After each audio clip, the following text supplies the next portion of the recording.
just look for the primary option first, right? Which in this case, the primary option is going to be whatever gets me farthest up the field fastest, and obviously within, you know, a reasonable amount of risk. If you approach layouts and moves from the perspective of options out of bunkers, as opposed to just primary and secondary bunkers and where you want to be at a certain point in the game, then it can help you identify what audibles exist. Like with what we've gone over, we've essentially created 3 options or 3 audibles based on what's going on in front of us, which is, in my opinion, like the ultimate definition of read and reacting, right? Because what you're doing is you're reading and reacting to the paint and whether or not you're getting people to flinch or give up dominance. And then based on if they give up that dominance or not, it determines what you do next, right?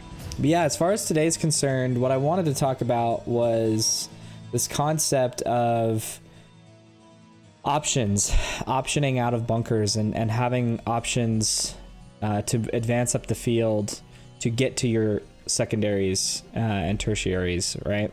And so a lot of times when we talk about paintball and we look at breakouts for every layout, a lot of those conversations here, in fact, I'll change the view here.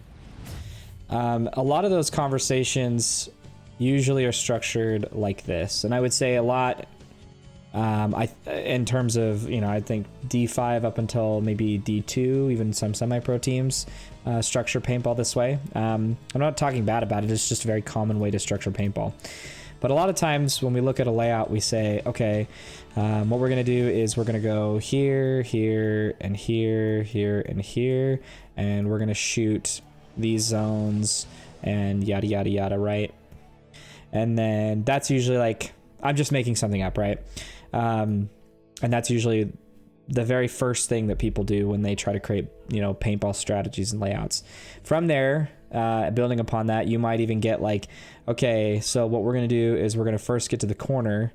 This is our primary bunker. And then we're going to try to get into the snake as our secondary bunker.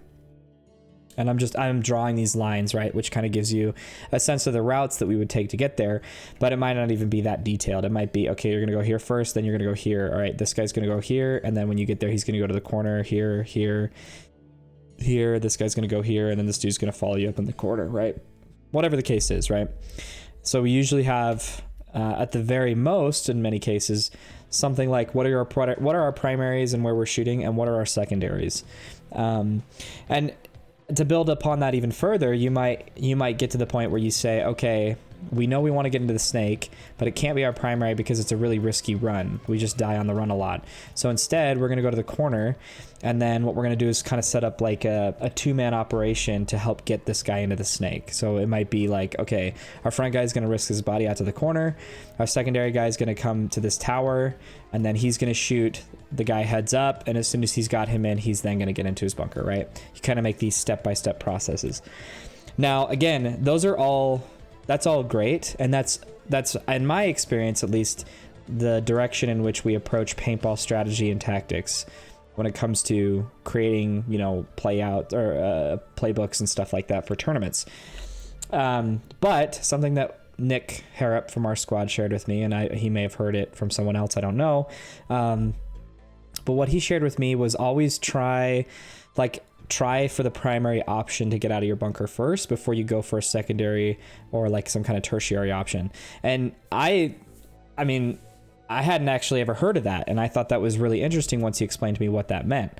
And so let's take a look at it. Like the easiest way to illustrate this point is to use the Dorito side, because this is literally the exact scenario that we were in when we were talking about this. I guess maybe before that, let me kind of paint the picture and how this came about. So what we were doing is we were running 3-on-3 drills where we had bodies spaced out, right? So we had bodies mirrored up on each side of the field, and then these guys on the outside could only shoot a hopper, and then these guys in the center could shoot as much paint as they wanted. And so a lot of times, I said this in the last stream, but a lot of times if you're not careful, you can try to essentially like game the drill so that you win the drill, but you're not really building upon the principles that are going to help you win games outside of the drill. And the reason I mention that is because like in a lot of cases where you've got people behind bunkers and the game's about to start, you can like dive immediately into the next bunker you want to get to before the paint's going to hit you, right? Before it can get to you and eliminate you. So, and what I was running into in this drill in particular was I was dying a lot trying to wrap on the outside. I mean, this layout's a little bit different than how it was set up in ours, but in our layout, actually no, the zone is still here. Okay, good. So what was stopping me from making this move was obviously the home guy, and then anybody who was playing heads up shooting tall, right? And even then, I could be kneeling and that paint would still be kind of a threat to me. And so I was dying a few times. Like and we even watched the footage from last stream, what was happening, right? I would come out, I'd gunfight. Okay, I lost dominance. I'd come on the inside. I'd try to gunfight here. Maybe I'd get him to flinch. I'd come back out, and then I'd die, right? And I know that in this scenario, I know that if I get that home guy to flinch and I go low enough, I can instantly dive. I can come out here and then dive into this Dorito 2, and then either go low underneath that paint to get up to the Dorito 3 or whatever, right? But given that I was dying a lot, I just decided to, okay, well, when we start this next point, I'm literally just going to go low and then dive in here to the Dorito 1. And my hope is that my heads up guy doesn't do some kind of inside route, running and gunning, shooting heads up, killing me. But anyway, when I did this, it kind of triggered Nick to say, always, like, just look for the primary option first, right? So, which in this case, the primary option is going to be whatever gets me farthest up the field the fastest, and obviously within, you know, a reasonable amount of risk, right? So, you know, obviously the fastest thing for me to do to get up to the 50 would be to like challenge this, shoot at him, and then literally run and gun my way there. But that's a pretty risky move, right? So what we're looking at is kind of chopping down, or rather seeing how far we can stretch that riskiness to then figure out what a primary move could be, and then looking at what secondary options are. So again, just to use this as an example, he was saying that the primary option in this case would be just head check, right? Usually in the first head check, you're not going to die, even if there's paint heading your way, because if you're not even planning on shooting, for example, but you're just trying to see where the paint is, you can get really low and just kind of check to see, first of all, if you know where your opponent is, to see where he's shooting at you from, but also just to kind of get a sense of where the shot might be, right? Otherwise, you can come out with your gun and just take that first shot. And if you get him to flinch, then you take the bite, and that's you taking the primary option out of your bunker.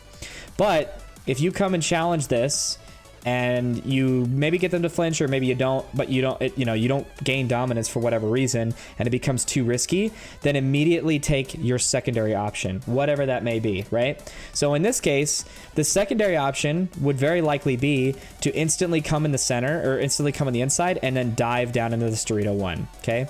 Now again, this is pretty specific to this drill, but even if we were to try and apply this to like a real game scenario, what you could say is, okay, your job is to get to the Dorito 2 as fast as possible, okay?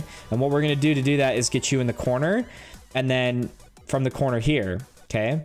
But if as an individual you walk the field like we've talked about in previous videos, and you analyze the jobs of each, the jobs and roles of each bunker, and you determine, okay, I've got a really solid shot on the home guy, who's very likely going to be the only person who stops me in the first 5 to 10 seconds of the point, right? Because I'm running and gunning out to the corner, or maybe running with my head downfield, but then diving and looking for that shot instantly.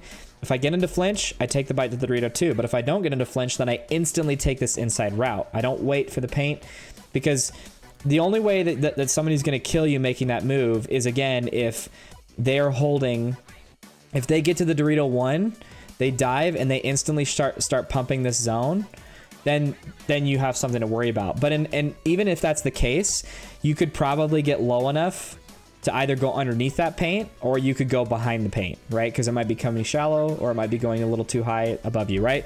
The point is that if we make this decision quickly, in most cases we'll avoid whatever zone or paint might be coming our way, again, if we do it quickly.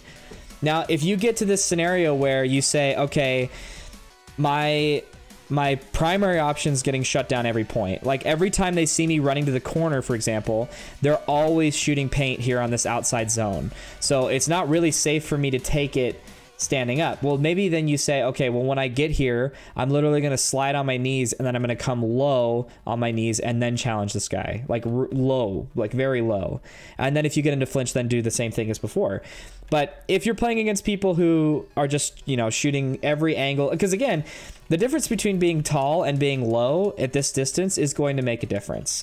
And so if you find that it's just too risky regardless to take this primary option, then always take the secondary option as soon as you come to this bunker, right? You've kind of ruled that out. Again, if it's too risky, but you slide in here, instantly take the low dive into the Dorito 1, and then try to fight the home guy, try to fight him into your way into the Dorito 2, or if you have to stop for a second to shoot your heads up guy, whatever the case is. However the points developing after that is an option, okay? I'm just using the Dorito corner as an example, but I want to illustrate this point in that, or just, you know, to illustrate that this can be applied to every scenario, right? It could be instead of gunning to the corner where we've identified a primary and secondary option to get out, we could say, all right, off the break, you're going to go to the Dorito 1. And again, your objective is to get to the Dorito 2 as fast as possible, okay? Well, now if that's the objective, then we get here and we know, okay, maybe we're faster than the guy heads up, or maybe that guy's taking a bite to the Dorito 2 and we're not killing him for whatever reason. Then what I'm going to do is I'm going to stand up and I'm going to get to my Dorito 1 and instantly stand up tall and shoot back at the home guy, get him to flinch, and then go. Well, if you come to this Dorito 1 and you get set up ready to shoot and there's paint coming your way already and it feels too risky, then maybe your secondary option is come on the inside route and shoot the home guy on the inside to get him to flinch and then go. Or maybe a tertiary option might be, okay, if I come here, let's say instead of, you know, maybe we do like a switch play. So instead of me filtering up the Dorito side as the number 1, maybe I say, okay, I'm going to take a really crazy inside route. So instead, when I come up to shoot at this guy, I'm actually just going to go low and run up to this bunker right here, this delta, and then see what's heads up and then wrap and shoot at this guy and either peel his loader off or get him to flinch and then come here and then hold this zone, right? I'm just making this up, but that could be how you approach it, right? So we said we go here, and then our primary option is to go here. Our secondary option is to shoot this direction and then go.